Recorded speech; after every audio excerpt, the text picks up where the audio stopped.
काम हो रहा है, we'll see to it. जी भाईजान। सर, इस वक्त पंजाब के अंदर तमाम टीचर्स एजिटेट कर रहे हैं और उसकी मेन रीज़न ये है कि जो प्राइवेट स्कूल्स किए गए हैं, पेफ के अंडर दिए गए हैं, उसमें से अभी तक 30% स्कूल भी फंक्शनल नहीं हो चुके, नहीं हो सके। उसकी रीज़न ये है कि सर जो उधर के लोकल लोग हैं या उधर के लोकल टीचर्स थे उनको निकाल के दूर दराज एरियाज़ में फेंक दिया गया है और जो जिन्होंने प्राइवेटली उनको ओन किया है वो भी उधर कोई सही इंतज़ामात नहीं कर सके, तो बच्चों का मुस्तकबिल तबाह हो रहा है, इसके ऊपर देखा जाए।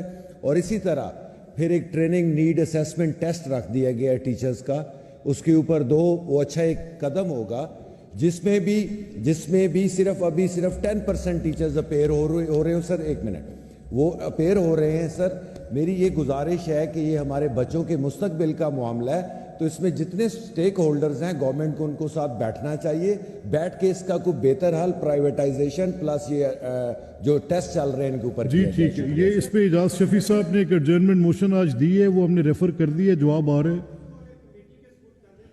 Sir let the answer come, let minister साहब come and brief it first, पहले उनका मौकफ आ जाए।